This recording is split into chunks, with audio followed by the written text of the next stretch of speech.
Yashala. Today I wanted to have a lesson on controlling the spirit, right? Because this is something that I deem that's very, very important is getting a handle on your spirit. This is because we don't have control as a people. This is the reason we have so many problems and we deal with so many different issues as a people, as Israel, is because we don't have control over our spirit. Through the spirit, I would like to go over controlling the spirit. For this lesson, for this class, the running definition that I'm going to be going with is predictive programming. And this is the definition of predictive programming. When watching something, a person typically perceives it as entertainment, and their theoretical guard will be lowered, and the subliminal messages will be directly go to the subconscious. It also is used as a sort of self-fulfilling prophecy, because once an expectation is created, then when these events start to happen, the population may seem more likely to accept the fate. There is also a control of imagination, because the most commonly used tool in predictive programming is science fiction. By creating these stories, the author can create boundaries of imagination and slowly show what may happen. So now a good example of predicting programming in our society is Tyler Perry movies like Medea, right? We all know how that goes. It's the typical, you know, fried chicken, watermelon, disagreements, and a whole bunch of like just folly and madness that goes on in these shows.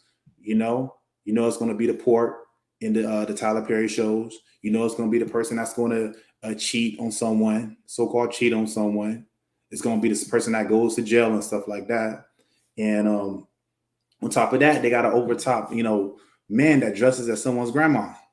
And our people find things like Tyler Perry to be comical. Another one's Meet the Browns. These are typical stereotypes that actually program our people. When we look at things like in the music genre and stuff, right? You got artists like Sexy Red, Cardi B. These women, they program a whole generation of little girls, little girls talking about SRTs and Hellcats, right? When did we ever do that in society? But this is what you call predictive programming. When every single young brother, he wants to be a driller because he's been listening to Little Durk, King Von, and the likes and things of that nature, right? So this is what you call predictive programming. When you can program a group, a society of people into liking the same thing, and they all have that same spirit, that same mentality and everything, right? So we have to get control of our spirit as a people, right? Because if you don't get control of your spirit, you're not going to make it. And that's just point blank. So let's open up with the book of Colossians. Let's open up with the book of Colossians, chapter 3 and verse 17. And it reads, "And whatsoever ye do in word or deed, do all in Bashem HaMashiach Yahushai, giving thanks to the Most High and the Father, Bashem HaMashiach Yahushai." So let's go to the book of Proverbs. Let's go to the book of Proverbs, chapter 25.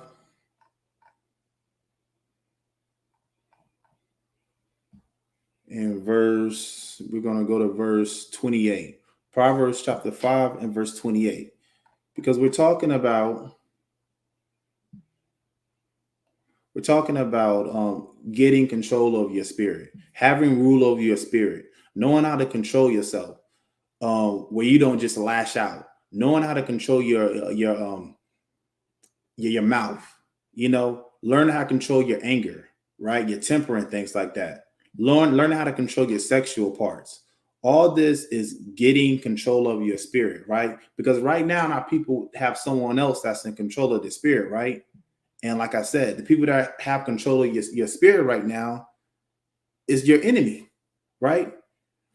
So let's start off with the book of Proverbs chapter 25, verse 28. He that hath no rule over his own spirit is like a city that is broken down.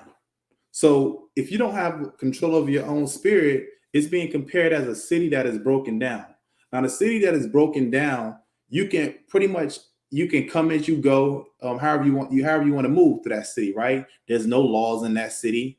You can do whatever you want to do in a city that's broken down. You can take things, you can steal things, you can create your own stuff in that city that's broken down. So your spirit is if you don't have no rule of your spirit, it's being compared to a city that is broken down and without walls, right? Because there's nothing there to protect that city, right? When you have control over your spirit, you move in a certain manner. You have up defenses. Nothing can easily just penetrate your mind and have you doing just all types of outlandish and weird things when you have control of your city or control of your spirit, which is compared to a city in this verse right here, right? So what we have to do is learn how to gain control of our spirit. So in this lesson right here, we're going to talk about how currently the things that affect your spirit, that breaks your spirit down. We're going to talk about things that we need to do to create those walls, right? So you don't just be borderless, right? So let's go to the book of First Peter, chapter 4. First Peter, chapter 4.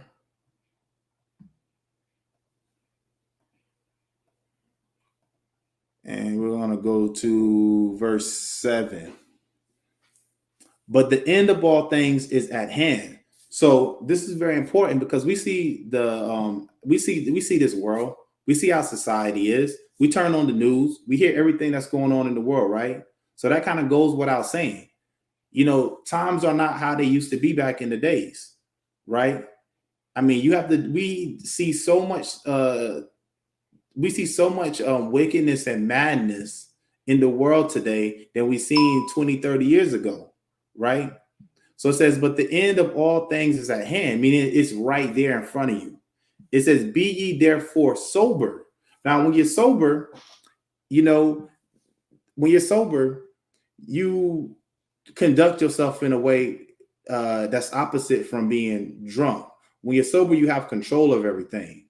So you need to have control over your spirit in these trying times right here, because day to day, we don't know what's going to happen. When you turn on the news, you hear about a mass shooting, right? So imagine that you're out and about with your family and whatnot, and you just drunken off of society, everything that's going on, and next thing you know, a mass shooter comes about, and you get caught up, you get jammed up because you wasn't vigilant, you wasn't watching, right? You didn't know what time it was. So it says, "Be ye therefore sober and watch unto prayer." So this is a step in getting control of your spirit. The first and foremost is you have to be sober. I mean, you can't be filled with different doctrines, different philosophies, different religions. You need to be have your mind watchful and praying through these scriptures, praying on these scriptures right here. That's what's going to keep you sober. That's what's going to keep you disciplined. That's what's going to keep you watchful, right? Is these scriptures right here. You can't do what man says. Everything that you have to do, you do in life, it has to be through Bahasham Hamashiach Yahushai, who the world calls Jesus Christ. That's why we always open up with the book of Colossians, chapter 3 and verse 17. Because that is a filter. That's a filter for your life right there. So it says, be ye therefore sober and watch unto prayer, right? So let's go to the book of Galatians, chapter 5. The book of Galatians, chapter 5. And we're going to start at verse 16, right? It says, this I say then, walk in the spirit, right? Now, it's not talking about that lascivious spirit, that spirit of wantonness, that spirit of delusion, right? It's not talking about that type of spirit to walk into. It's talking about walking in the Holy Spirit, the spirit of discipline, the spirit of understanding, right? Let me hold that real quick. Let's go over the type of spirit that we're supposed to walk in, right? So we're going to come right back to this. Let's go to the book of Isaiah real quick to see what type of spirit we need to be walking in. The book of Isaiah chapter 11, and let's go to verse 2. And the spirit of the Most High shall rest upon him. So this is the spirit that we need to be walking in. The spirit of wisdom and understanding.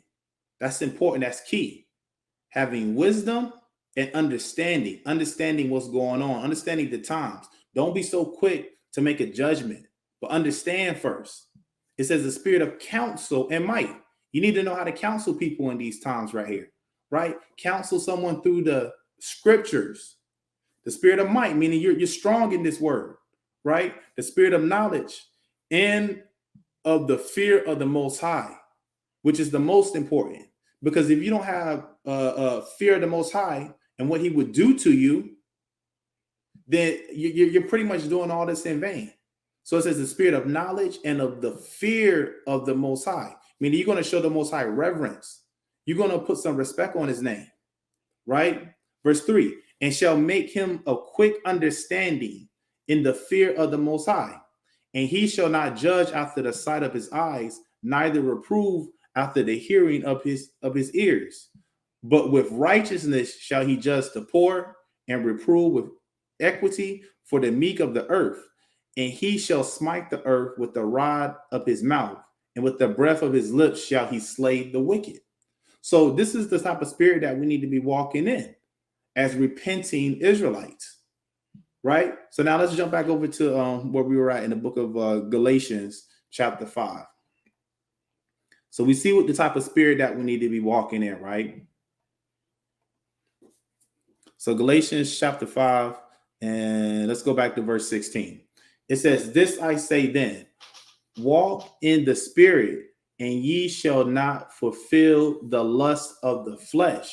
So if you're walking in the spirit that we just read over, you're not going to fulfill the lust of the flesh. Meaning around us, when we go out in this world, we're around a whole bunch of wolves that are waiting and sitting ready to devour you. The fiery darts of the wicked, just waiting to bring you in and seduce you, right? And we know what lust is. The Most High, these things are put out there that the Most High creates and stuff like that. And temptation is all around, right? Are you going to fall into that temptation and that lust and stuff like that? Are you going to fulfill your desire and break the laws, break the commandments of the Most High, right? It says, and ye shall not fulfill the lust of the flesh. So if you constantly got the law, statutes, and commandments on your mind, you're going to know what not to do because you're constantly walking in them. You know, our people, we're quick to remember all types of lyrics to your favorite rap song, right? We can recite those off the top of our head. But how much more these commandments right here? These commandments need to become a part of us. They need to be embodied in us. This is how you walk in the spirit, right? It says, for the flesh lusteth against the spirit, meaning that they're at odds, right? It's a fight between your flesh and your spirit, right? Most of us just let our flesh win. We say, I can't do it. We just give up, throw in the towel, and you let all your desires and your lusts just take you over. And then you get more wicked and wicked as time goes on, right? It says, in the spirit against the flesh. So it's a battle, right? It's good versus evil, right? So the two are constantly fighting with one another. What you need to recognize is this right here, that your body, that's the vessel, that's the vehicle. Your spirit is actually the operator. So you need to get control. The operator needs to get control over the vessel and not fall into these fleshly desires, right? This is a perfect manuscript. The Bible, the bibliotheca, which means collection of books, is the perfect manuscript that's going to take us directly to the gates of the kingdom, right? But on that route, on that way, it's a very narrow path. There's danger on both sides. On one side, you got fire. On the other side, you got the deep water, right? But you got to stay focused and keep your mind on the kingdom, because the things that go on in this world today, if you're not a repentant Israelite, you're just not going to make it. There's still going to be no arguments inside of the kingdom. There's going to be no adultery inside of the kingdom. There's going to be no eat no pork inside of the kingdom. There's going to be none of this. And you can't think that you're going to change at the last second, the drop of a dime, and say, I'm an Israelite. And then you try to learn all this type of stuff. Well, guess what, brother and sister? It's going to be too late then. It says, because when we started off, it says that the time is at hand. The end of all flesh is at hand. Let me read that again. Verse 17, for the flesh lusteth against the spirit, and the spirit against the flesh. And these are contrary, the one to the other, so that ye cannot do the things that ye would. You see that? They fight against one another because you want to do the right thing, but guess what? Your flesh just keeps getting you inside that figure four. Your flesh just keeps putting you inside of that headlock, and you get jammed up, and you give in, and you tap out every single time, and you go on with your lustly desires, right? But if ye be led by the Spirit, you see that? You got to let your spirit take over, right? You got to have a strong spirit and build it up. That's why the scripture says you have to be sober. You can't be drunken with these philosophies. You're not going to make it to the kingdom if you're still holding on to Christianity. You're not going to make it into the kingdom if you're still holding on to Islam.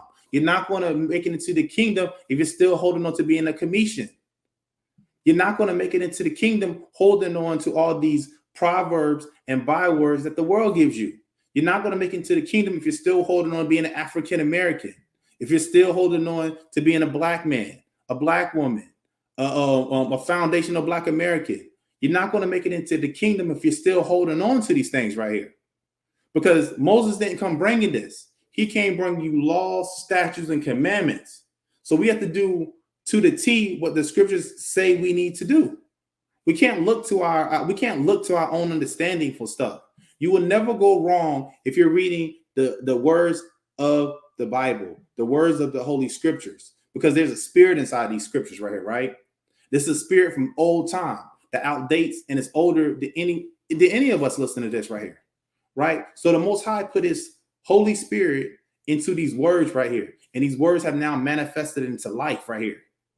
Satan wants to be like the Most High. Actually, let me hold that real quick. Let's hold where we're at. Let's go to the book of I believe 1 Thessalonians. Let's go to the book of 1 Thessalonians real quick. I think chapter 2. Let me see.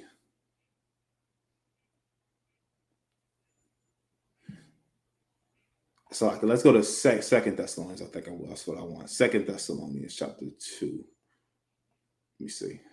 2 Thessalonians chapter 2. And 2 Thessalonians chapter 2 and verse 4. Who opposeth and exalteth himself above all that is called God. Now, what this is talking about is the so-called white man, right? He exalteth himself above all that is called God. Why? Because he wants to be just like the Most High. It says, or that is worship, so that he as God sitting in the temple of God, showing himself that he is God. So you see that? The so-called white man wants to be like the Most High. He wants to be the Most High, right? So he creates his own doctrine. He creates these religions and stuff that we so ignorantly follow after. All religions on the earth, they come from Catholicism, which just means universal. So when you look at religions like Christianity, its background roots comes from Catholicism. When you look at Islam, the background roots comes from Catholicism. You got the things called the bees, I believe they call it the thicker bees, if I'm not mistaken. But those bees are the same thing as the rosary beads in Islam. So all these religions and philosophies, they all come from the so-called white man, right? This is where it stems from. It's just the truth. So let's go back to the book of Galatians, chapter 5, and pick up where we left off at. I believe it was on verse 17. It says, for the flesh lusteth against the spirit. You see that? And the spirit against the flesh. And these are contrary the one to the other, so that ye cannot do the things that ye would. But if ye be led of the spirit, ye are not under the law. So what does this mean? A lot of Christians, they believe that this means the law is done away with. It doesn't mean that. It says, but if ye be led of the spirit, right? That Holy Spirit that we read about in the book of Isaiah chapter 11, ye are not under the law, meaning you are not under the curse of the law. You are not under the punishments of the law if you're being led by the spirit. So an example is this right here. If I'm following the laws of driving a vehicle, I have my seatbelt on, I have my license, I have my registration, everything is good to go. And let's say there's a traffic stop or whatever, right? And they stop in cars, and the officer asks for license, registration, seatbelt on. I'm free to go because everything is legit, everything is on point. I can go, so I'm not under that law. I'm not going to get a citation. I'm not going to get my car impounded or towed or anything like that because I'm following the law of wearing your seatbelt and having the things that you need in order to drive a vehicle. That's what that means. Verse 19, it says, now the works of the flesh are manifest, which are these: adultery, fornication, uncleanliness, lasciviousness. So let's stop right there on verse 19. These are what you call the works of the flesh. Now that goes back to our definition at the beginning, predictive programming. When you turn on your television, you got all these shows that talk about every single thing we're talking about right here. I mean, you got that show Power. You got shows like what's that show called? The Wire. You got shows like we talked about with the Tyler Perry shows. All these things happen inside of these shows that we watch on television. The music we're listening to. This is all they talk about. Mr. Steal Your Girl. That's adultery right there, right? Fornication, uncleanliness, lasciviousness, women dressing naked, pretty much. It's like soft porn videos when you turn on the radio, right? So it says, now the works of the flesh are manifest. When you listen to this type of stuff, it's predictive programming. They play it, you watch it, you see it with your eyes, and next thing you know, you're actually doing it. You're participating and you're making these works of the flesh become manifest.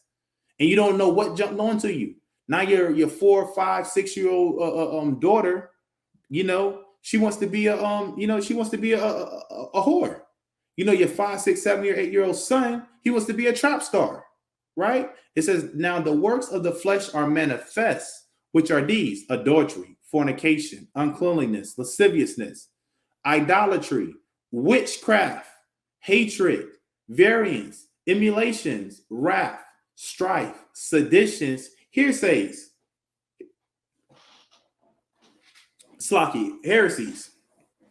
heresies. So what's going on is this stuff is now becoming a reality, right? Because you have no control over your spirit. You let your spirit eat up all of this stuff, right? You let your spirit eat up every single thing, and then next thing you know, that's who you are now. Verse 21, envyings, murderers, drunkenness, revelings, and such like of the which I tell you before, as I have also told you in time past, that they which do such things shall not inherit the kingdom of the Most High. Meaning you're not going to get it. If you're not controlling your spirit, right, and you're falling into this category of things that we're listing right here, there's no way you're going to make it into the kingdom of heaven. There's not going to be people practicing witchcraft in the kingdom of heaven, right? It's not going to be no strife. You're not going to hear your next door neighbor fussing with his wife, right? You're not going to hear it. You're not going to have to worry about your wife getting, or your wife getting taken from you, by your cousin. It's not going to happen in the kingdom of heaven. Verse 22, but the fruit of the Spirit is love, joy, peace, long-suffering, gentleness, goodness, faith, meekness, temperament. Against such there is no law. So these are things that you have to bring into your spirit right here. The stuff that we read from verses 19 through 21, you have to cut it out.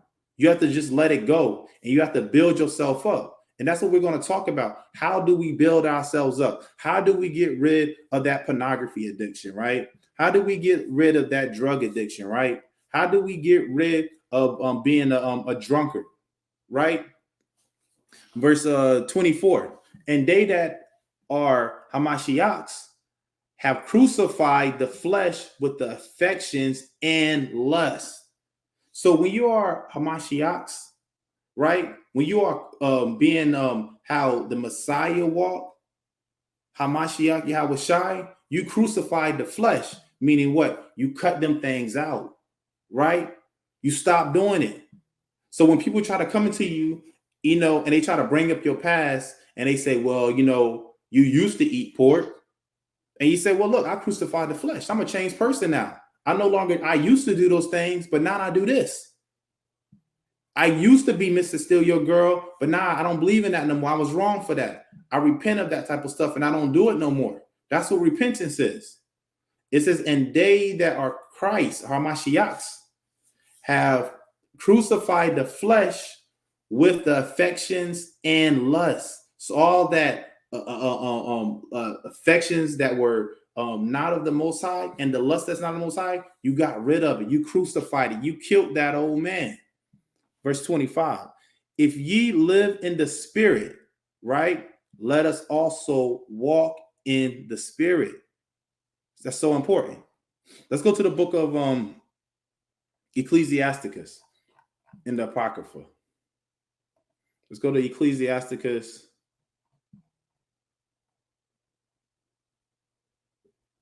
chapter 19. And let's go to verse 5. Ecclesiasticus chapter 19 and verse 5. Whoso taketh pleasure in wickedness shall be condemned. You see that? That means that's just what we just read in the book of Galatians. You're going to be condemned. If you take pleasure in wickedness, you will be condemned. That's thus saith the Most High. But he that resisteth pleasure. So if you resist that pleasure, you gain control over your spirit. Crowneth his life. Meaning you're going to get that crown on your head and it's going to be said, job well done. Right? So this is why this thing is so important right here. We must really get control over our spirit. Let me see. Let's go to the book of, I believe it's,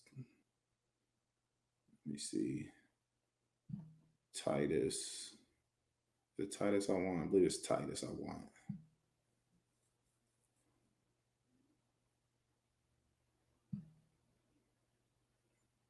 Yeah, Titus 2 and 6. Young men likewise exhort to be sober-minded.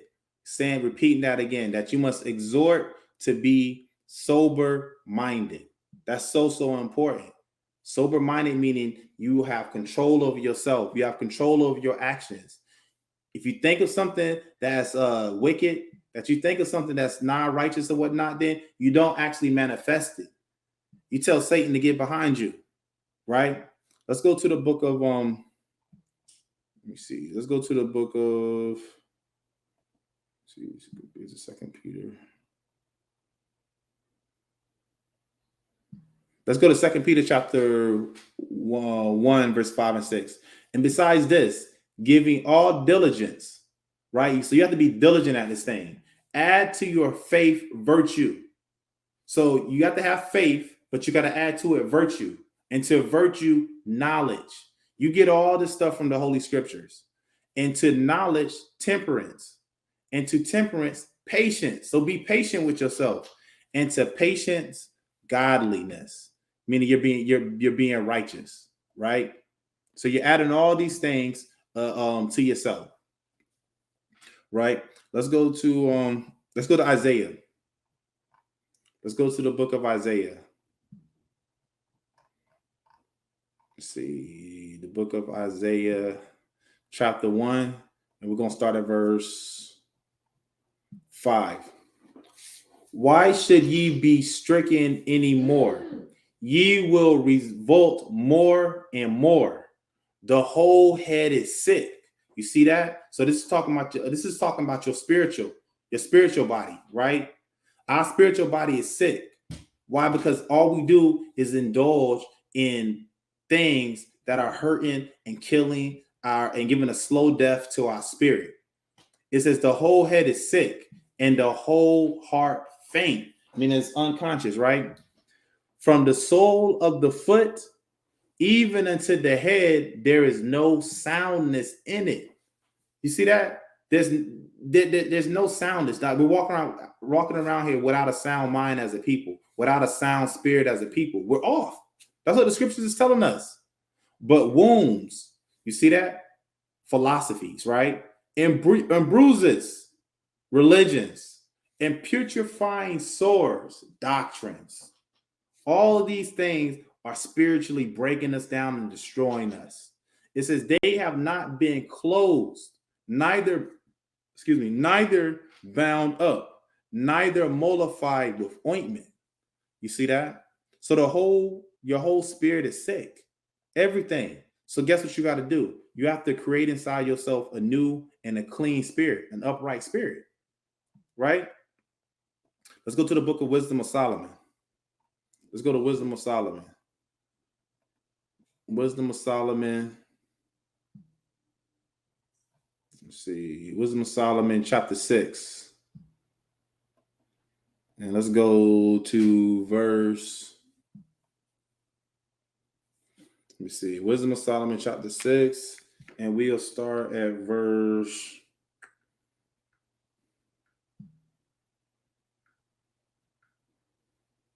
Wisdom of Solomon, chapter 6. And let's start at verse 14. It says, whoso seeketh her early shall have no great travail.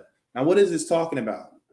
It's talking about wisdom, and wisdom is also compared to being a feminine attribute, right? It's comparing wisdom to a woman. It says, whoso seeketh her shall have no great travail. I mean, you're not going to have no problems, right? For he shall find her sitting at his doors, right? So it's like a woman. Imagine that woman, the woman of your dreams, right? And you want to know everything about this woman.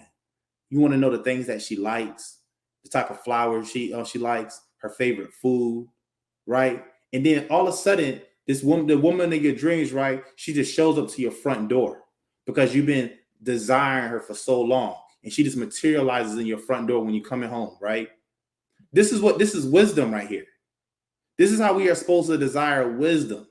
It says to think therefore upon her imperfection of wisdom, and whoso watcheth for her shall quickly be without care. So if you're watching and you're constantly looking for wisdom, you're not going to have no worries. You're not going to have to worry about falling backwards. You're not going to have to worry about falling into your lust, right? And your temptations, right? Because wisdom has already taken care of that for you. Verse 16. It says, for she goeth about seeking such as are worthy of her. So you can't just get this woman right here. That woman of your dreams, whoever it may be, or that man of your dreams, whoever it may be, they're not as easily accessible, right? It says, for she goeth about seeking such as are worthy of her. You have to be worthy for wisdom, right? Because guess what? Wisdom is not going to enter into a malicious soul. Wisdom is not going to enter into a person that's just constantly smoking marijuana all the time. He just can't put down the blunt, right? Wisdom is not going to enter into a man that just can't stop getting prostitutes. He just can't get off from being a whoremonger. He just got to have it, right? Wisdom ain't going to enter into a malicious soul. Wisdom is not going to enter into a person that constantly wants to do evil and harm to themselves, that's constantly just cutting themselves, right? And when I mean cutting yourself, just taking in all types of doctrines, philosophies, and you're blown by every wind and spirit. Wisdom is not going to enter into that. Let me read that again, verse 16. For she goeth about seeking such as are worthy of her, showeth herself favorably unto them in the ways, and meeteth them in every thought. You see that? That's how powerful wisdom is. When you start to desire wisdom and you start to chase out the wisdom and you clean yourself up and you find wisdom, it's going to be every single thought. That's the Bible right here. That's the precepts. You need to search after these precepts and make love to these precepts and be with them in the nighttime, in the morning time. You just can't get it off your mind. Just like that woman, just like that man, you just can't get enough of them, right? And this is what's going to change your spirit right here, right? It's not going to the church every Sunday. You get a feel-good sermon, and the next thing you know, you back to your same problems. That's not wisdom right there. Wisdom is wisdom and understanding is having the proper application of the knowledge that you're reading, and you're taking it in, and you're asking for help and instructions and stuff. That's what wisdom is. Verse 17. For the very true beginning of her is the desire of discipline. So that's the first and foremost thing, is that you have to desire as having discipline. Now, when you have discipline, that's the opposite of just doing whatever you want to do. That's what's wrong with our community, with our people, right? They have no discipline and no control over their spirit, right? They do whatever they want to do because it felt good for the moment, and then that moment leads to a world and a long time of problems and hardships, right? From that one bad decision that you made, a world of hurt. It says, for the very true for the very true beginning of her is the desire of discipline. And the care of discipline is love. You see that? So when you are actually applying discipline, that's showing love right there. Verse 18. And love is keeping up her laws. You see that? So if you love the Most High, what are you going to do? You're going to keep the commandments. The commandments is our path. The commandments is our stepping block. The commandments are our works to show the Most High that we love Him, right? It says, and love is the keeping of her laws, and the giving heed unto her laws is the assurance of incorruption. So when you are keeping the laws, that is an assurance, meaning that is solidified of you won't be corrupted. So if you are doing what you're supposed to be doing according to the Bible, according to the scriptures and whatnot, that is going to assure that your mind will never go bad, right? That's the assurance that you're never going to fall off into doctrines and all types of the philosophies when you're keeping the commandment. When you read in the scriptures in the book of Exodus chapter 20, that you should have no other power before the Most High. When you read these precepts right here, that's going to be your assurance of incorruption. Let's see what else. And incorruption maketh us near unto the Most High. So when you're not corrupted, that's actually going to put you closer to the Most High. But what do our people say? I have a personal relationship with the Most High. I have a personal relationship with God. That's what they actually say.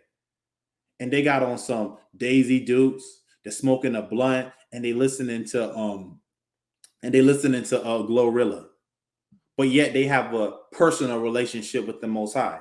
But the scripture says again, and in corruption maketh us near unto the Most High, right? They think they want to like bust it open for Jesus. That's not going to that doesn't make you closer to the Most High. It's not going to put you there at all.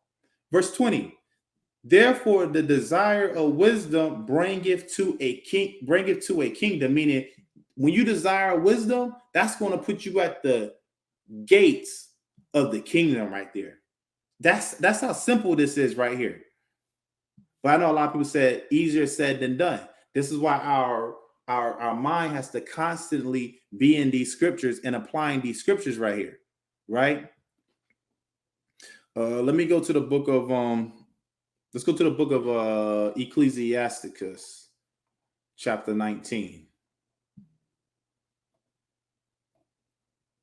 Ecclesiasticus chapter 19. And let's go to verse. Let's see. Let's go to verse 19. Ecclesiasticus chapter 19 and verse 19. The knowledge of the commandments of the Most High is the doctrine of life. You see that? It's that simple. The knowledge of the commandments of the Most High is the doctrine of life. And they that do things that please him shall receive the fruit of the tree of immortality. Now, a Christian can't say that because they don't keep the commandments of the Most High. So you won't receive immortality. It's just that simple.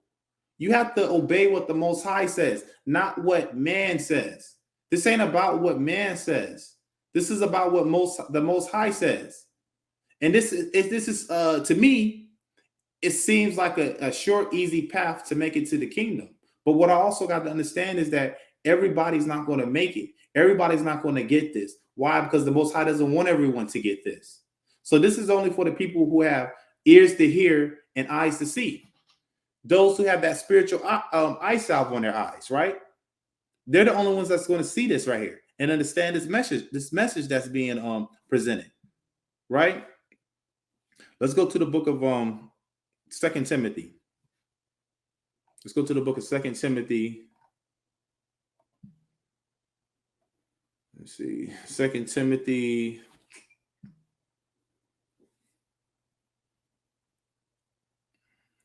Past the 2 Timothy. Let's go to chapter 3.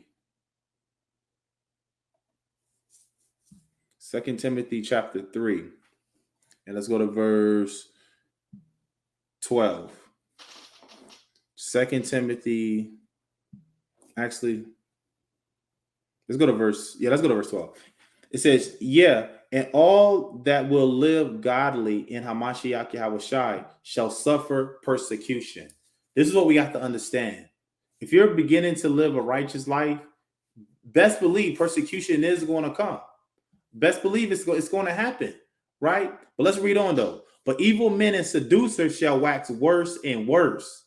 Now, that's important right there because it says, but evil men. You got that wicked spirit, right? And seducers shall wax worse and worse. So if you're not even trying to live a righteous life and whatnot, you're actually going to get even worse.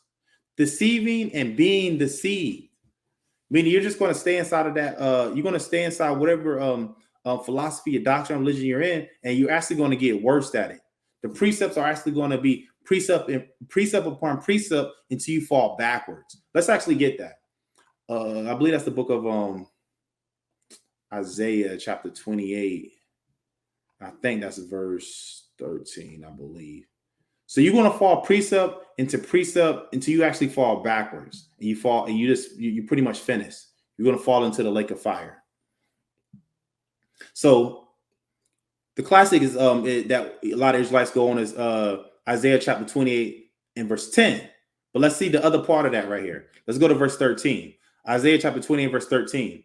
But the word of the Most High was unto them precept upon precept, precept upon precept. So what it's talking about is right here, justifying their wickedness, right? So let's say one perfect example, the law is done away with. So they say the law is done away with, and then they go to a precept, Galatians chapter 3, and they break it all the way down wrong. And then they go to John 3:6, St. John chapter 3, verse 16, and it's broken all down wrong. And they say, see, everybody can be saved. He came for everyone. God so loved everybody, right? It says line upon line, line upon line, here a little and there a little, that they might go and fall backward and be broken and snared and taken. You see that? So they're doing precept upon precept, line upon line, until they hear a little and there a little, until they fall backwards and get worse and worse and worse, and then eventually they just catch the lake of fire, right? That's not how we want to apply. We want to apply these scriptures. We want to apply these scriptures in truth and sincerity, right? So let's go back to where we were at in 2 Timothy. Let's go back into 2 Timothy chapter 3. Okay. And verse 13 again, it says, but evil men and seducers shall wax worse and worse, deceiving and being deceived.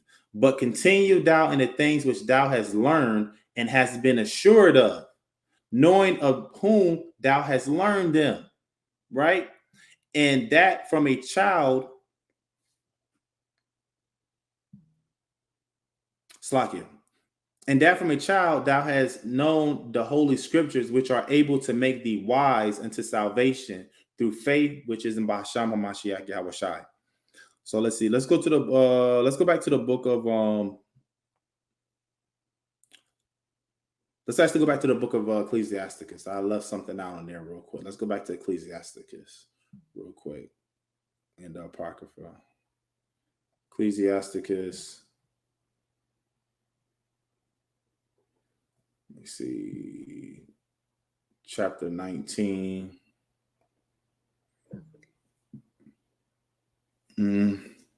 Let's go to verse.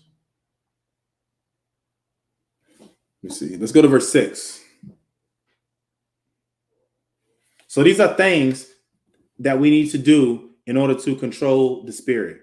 So it says, he that can rule his tongue shall live without strife.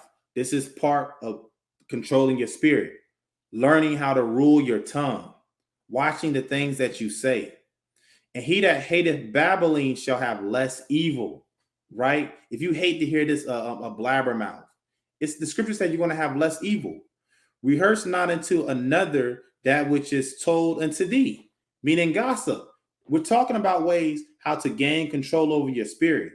Now, like I said, when we watch these shows, especially like Tyler Perry, all you hear on those shows is gossiping, right? And then what happens? That translates into your reality, right? It says, rehearse not unto another that which is told unto thee, meaning you keep a secret, and thou shalt fare never the worse. Whether it be to friend or foe, talk not of other men's lives. You see that? And this is something our people have a hard time doing. We love talking about somebody else's life, and it's in no way are you trying to offer any type of help, guidance, and assistance. You just want to be messy. And if thou canst without offense reveal them not, for he heard and observed thee, and when time cometh, he will hate thee. If thou hast heard a word, let it die with thee. You see that? If you heard something and you know it could be damning or damages a person's character and stuff like that, and they're telling you, hey, they're indulging these things into you, you got to let certain things just die with you, right? And that's the importance of being a counselor. You know, men out there that counsel families, counsel men, women, and children, stuff like that. Some things you have to just hold to yourself, and that just has to die with you, right? And that's how you become a good counselor. Being able to listen, being able to say, look, I can keep this. What you tell me is confidential. Verse 11, a fool travaileth with a word as a woman in labor of a child. You see that? A person that's a fool, that has no control over his spirit, it's like a woman in labor of a child. A woman that's in labor that has a child, she can't keep quiet because she's in pain, right? She's tossing and she's turning and she wants an epidural and stuff like that. And she can't just be quiet, right? That's how a person that has no control over their spirit. They're like a woman that's going in labor. Verse 12, as an arrow that sticketh in a man's thigh. If you got an arrow stuck in your thigh, I'm led to believe you are going to be yelling and screaming and crying, and you just won't stop until that arrow gets pulled out your thigh. So is a word within a fool's belly. Admonish a friend, it may be he have not done it, and if he have done it, that he do it no more. Meaning you correcting your friends, you correct your brothers and stuff like that. That's what this is talking about. Admonish your friend, for many times it is a slander, and believe not every tale. So don't believe everything that someone says to you. Don't believe everything. Don't believe everything you see, right? There's one that slippeth in his speech, but not from his heart, meaning your mind. And who is he that have not offended with his tongue? You see that? This is getting control of your spirit. Because when you got control of your spirit, you're going to not say certain things that's going to be offensive to somebody. Right? Verse 17. Admonish thy neighbor before thou threaten him, and not being angry, give place to the law of the Most High. You see that? That's what you have to do. Let that wisdom seep inside of you, and you give that you give it to the law of the Most High. That's what you give place to, and not place to your anger and place to Satan, the spiritual demon Satan. The fear of the Most High is the first step to be accepted of him. Excuse me. The fear of the Most High is the first step to be accepted of him, and wisdom obtaineth his love. The knowledge of the commandments of the Most High is the doctrine of life. You see that? And they that do things that please him shall receive the fruit of the tree of immortality. Meaning you're going to live forever. You're going to get the kingdom. The fear of the Most High is all wisdom. And in all wisdom is the performance of the law and the knowledge of his omnipotency. You see that? Let's see. Let's go to the book of we're going to get a few more precepts. Let's go to the book of what book are we going to go to? Let's go to 2 Timothy. Let's go to 2 Timothy. Because this is important. Getting control of your spirit is so important. Because our people lack discipline. Our people lack temperance. They do whatever comes on their mind, they do it. They do it. That's what our people. I know my people. They do whatever comes on their mind, whatever thought comes to their head, they just do it. Right? So 2 Timothy, they're very impulsive. That's the word I'm looking for. 2 Timothy chapter 3 and verse 1. This know also that in the last days perilous times shall come. So this is where we are right now, in the last days. For men shall be lovers of their own selves. You see that? Meaning talking about vanity, right? Talking about homosexuality, covetousness, boasters, proud, blasphemers, disobedient to parents, unthankful, unholy, without natural affection, truce breakers, false accusers, incontinent, fierce, despisers of those that are good. All these things that we're listing right here are things that you learn from your rap songs, things that you learn from the TV shows, right? All this stuff that we're talking about here is predictive programming. You're learning this stuff and you embody the spirit, right? Traitors, heady, high-minded, lovers of pleasures more than lovers of the Most High, having a form of godliness, but denying the power thereof. From such turn away. You see that? It says, from such turn away. For of this sort are they which creep into houses. You see that? And what do they mean by creeping into your house? You know, is this literally talking about somebody creeping into your house and, you know, they're kind of hiding in the closet or hiding underneath the bed?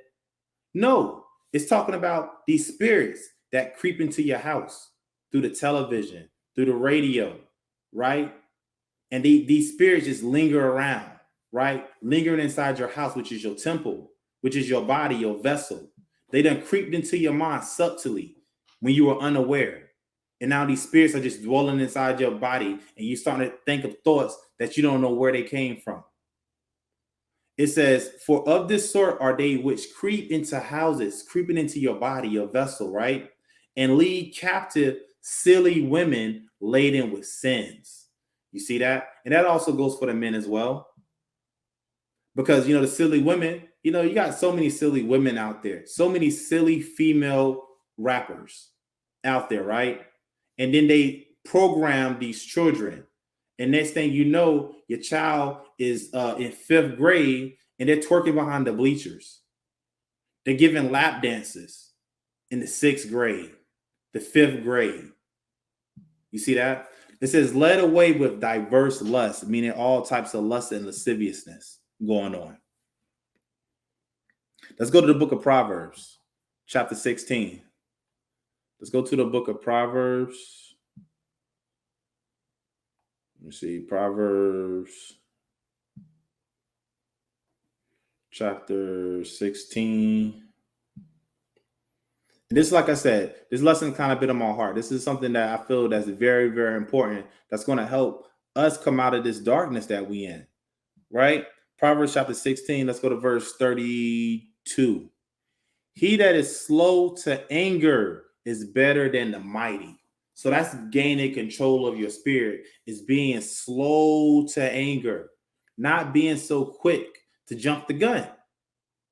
And he that ruleth his spirit than he that taketh the city. You see that? It's better for you to know how to rule your spirit than to conquer a city. Let's go to the book of Job.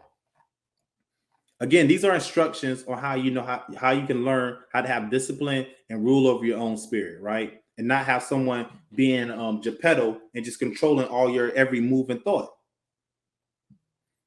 Job chapter 31. Let's go to verse 1. I made a covenant with mine eyes, meaning an agreement. Why then should I think upon a maid?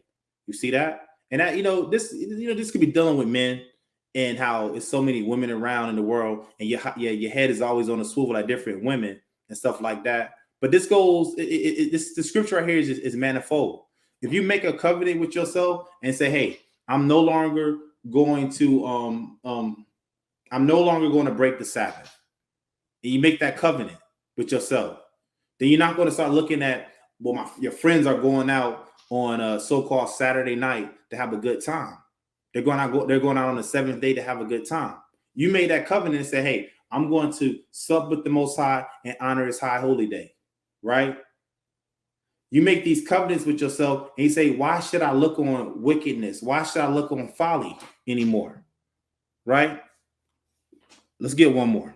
Let's go to the book of St. Matthew's. Let's go to the book of St. Matthew's, chapter 5. And let's go to verse 27. St. Matthew chapter 5, verse 27. Ye have heard that it was said by them of old time, thou shalt not commit adultery. So again, in the context of this is talking about adultery, right? This is something that men they deal with because they have no control over their spirit. So they turn into Mr. Steal Your Girl, right? But I say unto you that whosoever looketh on a woman to lust after her hath committed adultery with her already in his heart. Now, this is pretty heavy right here, because a lot of men allow their women to dress in a certain manner and they don't correct them and say, you're not wearing that outside. You're not going to be wearing things that's going to reveal your figure and reveal your shape, right? And so then you got men that just be looking at other men's wives and they're committing adultery already inside of their mind already. You see that? So if one thing kind of cancels out the other thing, if you stop your women from dressing provocative, wearing pants, tight pants, mini skirts, things that show their cleavage, then a man is not going to be as likely to start undressing your wife and committing adultery inside of his head already, right? Dealing with things like, I know men deal with things like pornography, right? I mean, to my knowledge, a lot of these porn stars, they be married, right? And you're sitting up here looking at another woman getting bust down by another man, and the man is looking at him. That's already homosexuality. You're looking at another man, but then you're looking at another man and also that man's wife. So that's like a double whammy right there. So it says, but I say unto you that whosoever looketh on a woman to lust after her have committed adultery with her already in his heart, in your mind, right? So how do you stop these things? Well, guess what? Hamashiach Yahawashi gives us a step-by-step solution on how we stop this from happening. And you can apply this to anything. It doesn't have to just be with pornography. It doesn't have to just be with deal with adultery and anything of that nature. It can deal with if you're a gluttonous, if you have a problem eating pork, right? If you have a problem honoring high holy days and Sabbath. This is a solution for it right here. This is how you get control of your spirit. It says, verse 29, and if thy right eye offend thee, pluck it out. Now, this is literally talking about, you get a knife and you kind of pluck your eyeball out and then you kind of put a patch on it. No, this is talking about spiritually. If your right eye offends you, right? Meaning, let's say, for instance, you're dealing with pornography, right? You put up barriers and things that are going to stop you from going into your phone or going into your computer and late at night, and you just have that light of the computer glowing off your face, watching that pornography, just freaking off. You stop that by putting up blockers. You put up different things that you won't have such easily access to watching pornography. Or you say when you start feeling a certain type of way, you put prayers on your phone, alarms for prayers. Because you say you usually start to watch this stuff or do these things at certain time. So at that certain time, you replace it with some scriptures, or you replace it with a brother or a sister that you can call on the phone to talk to you so they can get you through this. That's what you do. It says, and if thy right hand offend thee, cut it off. No, Salaki, verse 29 again. And if thy right eye offend thee, pluck it out and cast it from thee, meaning you get rid of it. For it is profitable for thee that one of thy members should perish, and not that thy whole body should be cast into hell. So it's better that you get rid of these things, these vices that are causing you to fall into sin, than you catch the lake of fire. Verse 30. And if thy right hand offend thee, cut it off. Now let's talk. That's talking about, like, you need to be like Jigsaw and kind of just saw your arm off. No, that's not what the Bible is telling you. The Bible is telling you is that if you're dealing with something, let's say you smoke a lot of weed or something like that, right? Guess what? You delete the weed man's phone number, right? If you got friends and whatnot, all they want to do is party and just do all this forms of wickedness on a Sabbath day. You block their numbers. You don't talk to them. You call up those friends, that one friend, that two friends you have inside the truth, and you say, hey, can we have a Bible study today? That's what you do. This is how you gain control over your spirit. This is all about solutions right here.